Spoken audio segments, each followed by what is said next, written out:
بسم اللہ الرحمن الرحیم۔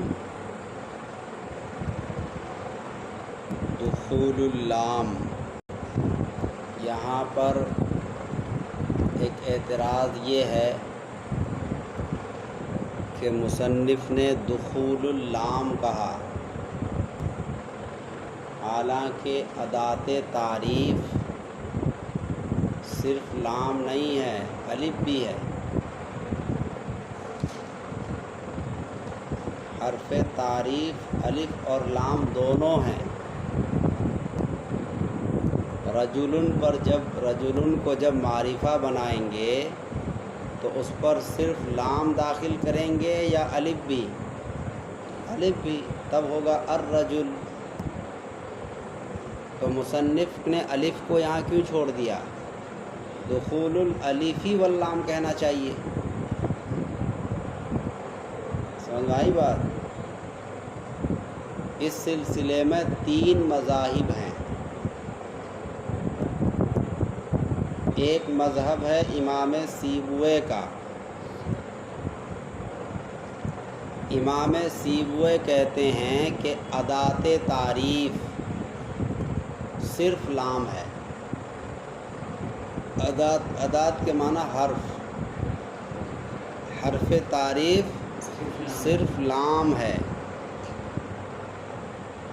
پھر الف کیوں لائے؟ تو کہا کہ لام چونکہ ساکن ہے، تمام حروف مبنی بر سکون ہوتے ہیں۔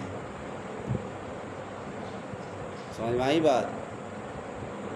اب اگر اس کے شروع میں الف نہ لائیں، حمزہ نہ لے کر آئیں، تو پھر اس کو کیسے پڑھیں گے؟ ساکن کا شروع میں پڑھنا متعذر ہے۔ ابتدا بالسکون سے بچنے کے لیے اس کے شروع میں حمزہ لے کر آ گئے۔ کیا لے کر آ گئے؟ امام مبرد، یہ دوسرا مذہب ہے، یہ کہتے ہیں کہ ادات تعریف صرف حمزہ ہے، لام نہیں۔ تو پھر لام کیوں لائے؟ لام اس لیے لائے تاکہ حمزہ استفہام اور حمزہ تعریف کے درمیان فرق پیدا ہو جائے۔ حمزہ استفہام اور حمزہ تعریف کے درمیان فرق پیدا ہو جائے۔ معترض کہتا ہے کہ آپ حمزہ استفہام ہی میں لام کو لے آتے تو فرق ہو جاتا، حمزہ تعریف میں لام کو لانا ضروری نہیں تھا۔ حمزہ کی 2 قسمیں کر دی انہوں نے، حمزہ تعریفی اور حمزہ استفہامی۔ تو معترض کہتا ہے کہ آپ لام کو حمزہ استفہام ہی میں لے آتے تو فرق تو ہو جاتا کہ اس حمزے میں لام آتا ہے اور اس حمزہ میں لام نہیں آتا۔ تو جواب دیا گیا کہ حمزہ استفہام کے اندر عجلت ہوتی ہے۔ کیا ہوتی ہے؟ عجلت، یعنی جلدی۔ اور حمزہ تعریفی کے اندر عجلت نہیں ہوتی ہے، اسی لیے لام کو لائے حمزہ تعریفی کے ساتھ۔ سمجھ میں آئی بات؟ تیسرا مذہب ہے خلیل نحوی کا۔ کس کا؟ خلیل نحوی۔ یہ کہتے ہیں کہ ادات تعریف دونوں ہیں، حمزہ بھی ہے، لام بھی ہے۔ سمجھ میں آئی بات؟ انہوں نے دونوں کو ادات تعریف مان لیا اور انہوں نے کہا کہ یعنی الف لام بر وزن حل ہے۔ کیا ہے؟ بر وزن حل ہے۔ جس طرح حل میں ہا بھی ضروری ہے، لام بھی ضروری ہے، ایسے ہی میں الف بھی ضروری ہے اور لام بھی ضروری ہے، دونوں ضروری ہے، دونوں ادات تعریف ہیں۔ تو دخول اللام، لام کا داخل ہونا اسم کا خاصہ ہے۔ جہاں بھی آپ لام دیکھیں، الف اور لام، اس کا مطلب یہ کہ وہ اسم ہے۔ جیسے الرجل میں الف لام ہے تو رجل کیا ہے؟ اسم ہے۔ یہ اس کی پہچان اور خاصیت ہے۔ ابن حاجب علیہ الرحمہ نے سیبوئے کے مذہب کو پسند کیا۔ تین مذاہب میں سے کس کو پسند کیا؟ سیبوئے۔ اسی لیے انہوں نے صرف دخول اللام کہا، دخول الالف نہیں کہا، یا دخول الالف واللام یہ نہیں کہا، صرف کیا کہا؟ دخول اللام۔ اور لام والا مسلک کس کا ہے؟ امام سیبوئے کا۔ تو ابن حاجب نے امام سیبوئے کے مسلک کو پسند کیا۔ بات سمجھ میں آ گئی؟ خواص میں سے لام کا بیان مکمل ہو گیا۔ اب آگے ہے جر۔ جر، جر یجر جرن، اس کے معنی ہے کھینچنا۔ جر کو جر اس لیے کہتے ہیں کیونکہ جر فعل کے اثر کو کھینچ کر اسم تک لے جاتا ہے۔ فعل کے اثر کو کھینچ کر اسم تک لے جاتا ہے، اس لیے جر کو جر کہتے ہیں۔ اعتراض ہوگا کہ جر اسم کا خاصہ کیوں ہے؟ جواب یہ ہے کہ جر حرف جر کا اثر ہے۔ جر کیوں آتا ہے؟ حرف جر کی وجہ سے۔ تو یہ جر یعنی کسرہ جو آیا، یہ کیوں آیا؟ حرف جر کی وجہ سے۔ تو یہ اثر ہوا حرف جر کا، اور حرف جر داخل ہوتا ہے کس پر؟ اسم پر، اسم کا خاصہ ہے، لہذا جر بھی اسم کا خاصہ ہے۔ اس لیے ہم نے کہا کہ جر یہ حرف جر کا اثر ہے، اور حرف جر اسم کا خاصہ ہے، لہذا جر بھی اسم کا خاصہ ہوگا۔ اس کے بعد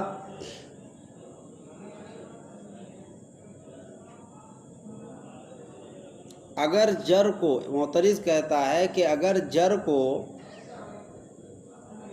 اسم کا خاصہ نہ مانا جائے تو کیا خرابی ہوگی؟ جر کو اسم کا خاصہ نہ مانا جائے یا حرف جر کا اثر نہ مانا جائے تو کیا خرابی ہوگی؟ تو اس کی خرابی یہ ہوگی کہ اثر اور مؤثر کے درمیان جدائیگی ہو جائے گی۔ سمجھ میں آئی بات؟ اثر اور مؤثر کے درمیان جدائیگی ہو جائے گی۔ اثر ہے جر اور مؤثر ہے حرف جر۔ اگر جر کو آپ اسم کا خاصہ نہ مانیں تو اثر اور مؤثر میں کیا ہو جائے گی؟ جدائیگی۔ یا آپ جر کو حرف جر کا اثر نہ مانیں، جب اثر نہیں مانیں گے تو حرف جر بغیر اثر کے پایا جائے گا۔ کس کے؟ بغیر اثر کے۔ تو اثر اور مؤثر دونوں الگ ہو گئے۔ معترض کہتا ہے کہ ہم آپ کے سامنے ایک مثال پیش کرتے ہیں جہاں پر اثر اور مؤثر کے درمیان جدائیگی ہے۔ وہ مثال ہے سورج۔ سمجھ میں آئی بات؟ سورج جب نکلتا ہے تو دھوپ زمین پر پڑتی ہے، اس کی روشنی زمین پر پڑتی ہے۔ یہ روشنی، یہ دھوپ سورج سے الگ ہو کر زمین میں پڑتی ہے۔ سورج ہے مؤثر اور دھوپ ہے اثر، اور یہ اثر سورج سے الگ ہو کر زمین پر آتا ہے۔ تو دیکھو اثر اور مؤثر کے درمیان جدائیگی ہو گئی۔ اور آپ نے ابھی کہا کہ جدائیگی نہیں ہوتی ہے۔ ابھی آپ نے حرف جر کے معاملے میں کیا کہا؟ کہ جدائیگی نہیں ہوتی ہے۔ تو یہاں سورج میں دھوپ سورج سے الگ ہو کر زمین میں پڑ رہی ہے، تو یہ تو اثر ہی ہے، اور یہ اثر مؤثر سے جدا ہو گیا۔ تو اس کا جواب دیا کہ دیکھو اثر کی دو قسمیں ہیں، اثر استعمالی اور اثر طبعی۔ سورج میں جو اثر ہے وہ اثر طبعی ہے، اثر طبعی مؤثر سے جدا ہو سکتا ہے، لیکن جار مجرور میں جو اثر ہے وہ اثر استعمالی ہے، اثر استعمالی مؤثر سے جدا نہیں ہو سکتا۔ یعنی جہاں بھی حرف جر ہوگا تو اس کا اثر یعنی جر ضرور ہوگا۔ ایسا نہیں ہو سکتا کہ حرف جر ہو اور اس کا اثر نہ ہو، ایسا نہیں ہو سکتا۔ تو دو قسموں میں سے یہاں کون سی قسم مراد ہے؟ اثر استعمالی۔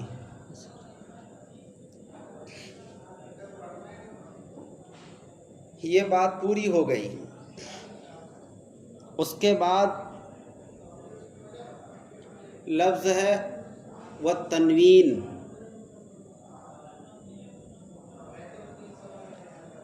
تنوین کی تعریف ہے جعل الشیء ذا نون۔ کیا تعریف ہے؟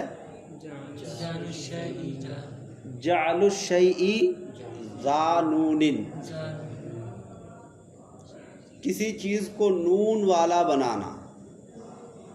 تنوین دراصل نون ساکن کا نام ہے، اس کا نون ساکن کا نام، اسی لیے تعریف ہے کہ تنوین وہ نون ساکن ہے جو فعل کی تاکید کے لیے نہ ہو اور آخری حرف کے تابع ہو۔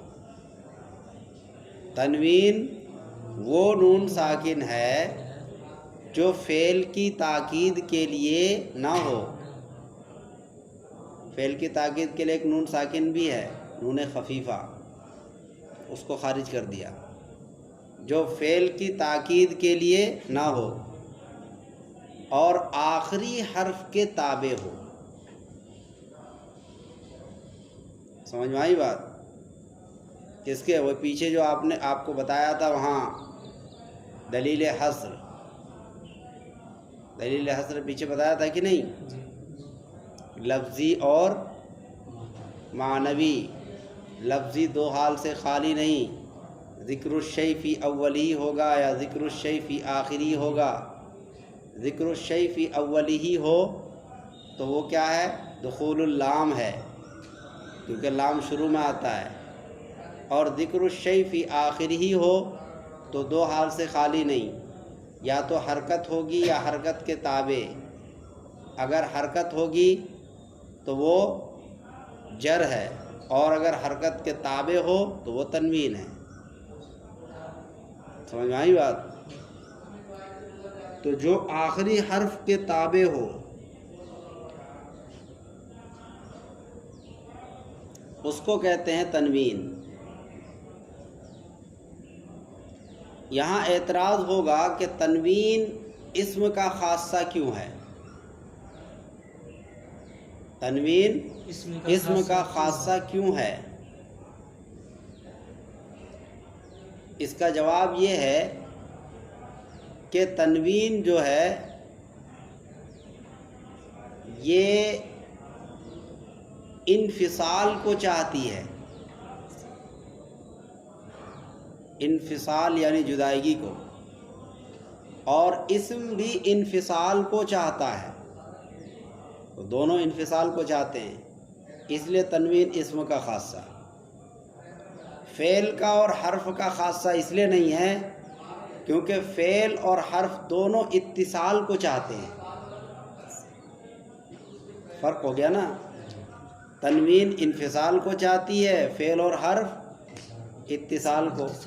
انفصال اور اتصال میں کیا ہے؟ تباین ہے۔ اسی لیے تنوین کس کا خاصہ نہیں ہو سکتا؟ فعل اور حرف کا۔ اسم کا خاصہ ہو جائے گا، کیوں؟ کیونکہ اسم بھی انفصال کو چاہتا ہے، تو انفصال ہونے میں دونوں مساوی ہو گئے، اس لیے تنوین کس کا خاصہ ہو گیا؟ اسم کا۔ پھر معترض کہتا ہے کہ تنوین اسم کا خاصہ کیسے ہے جبکہ تنوین فعل پر بھی آتی ہے؟ وہ شعر آپ نے پڑھا ہوگا، اقل اللوم عاذلا والعتابن، عتابن میں آخر میں تنوین ہے، وقولی ان اصبت لقد اصابن، آخر میں اصابن میں نون ہے، وہی تنوین ہے، فعل پر ہے۔ اصابہ اصل میں تھا، اصل چیز کیا ہے؟ اصابہ، اصابہ، لیکن وہاں پر ترنم پیدا کرنے کے لیے آخر میں تنوین لیا ہے تاکہ دونوں مصروں کا وزن ایک ہو جائے۔ سمجھ میں آئی بات؟ تو یہ تو فعل پر تنوین آ گئی، اسم کا خاصہ کیسے ہو سکتا ہے؟ خاصہ کا مطلب یہ کہ خاصۃ الشیء ما یوجد فیہ ولا یوجد فی غیرہ، کہ وہ چیز اسی میں پائی جائے، اس کے علاوہ میں نہ پائی جائے۔ تو تنوین اگر اسم کا خاصہ ہے تو اسم ہی میں پائی جانی چاہیے، اسم کے علاوہ فعل میں نہیں پائی جانی چاہیے، حالانکہ فعل میں بھی تنوین آتی ہے۔ تو اس کا جواب یہ ہے کہ تنوین کی 5 قسمیں ہیں۔ کتنے؟ 5۔ اس کو شعر سے یاد کرو۔ پہلی کو کہتے ہیں تمکن، دوسری تنکیر ہے، 2 ہو گئے، تنوین تمکن اور تنوین تنکیر۔ آگے دوسرے مصرے میں 3 اور ہیں، عوض و مقابلہ و ترنم، تنوین عوض، تنوین مقابلہ اور تنوین ترنم۔ خوشنما تنوین ہے، یہ شعر یاد رہے گا تو 5 قسمیں یاد رہیں گی۔ پہلی کو کہتے ہیں تمکن، دوسری تنکیر ہے، عوض و مقابلہ و ترنم، خوشنما تنوین ہے۔ ان 5 قسموں میں صرف ایک قسم تنوین ترنم فعل پر آتی ہے، باقی چاروں قسم اسم کے ساتھ خاص ہے۔ سمجھ میں آئی بات؟ اس کا مطلب یہ کہ اکثر قسمیں اسم کے ساتھ خاص ہیں، تو اکثر کا اعتبار کرتے ہوئے کل کا حکم لگا دیا، اس لیے کہ ضابطہ ہے للاکثر حکم الکل، اکثر پر کل کا حکم لگ جاتا ہے۔ تو اکثر چونکہ اسم کے ساتھ خاص ہے اسی لیے کل کا حکم لگا دیا۔ سمجھ میں آ گئی بات؟ تنوین کی بات پوری ہو گئی۔ اب آگے ہے چوتھا خاصہ، الاضافت۔ اضافت اسم کا خاصہ کیسے ہے؟ اضافت اسم کا خاصہ اس لیے ہے کہ اضافت کے جو لوازم ہیں،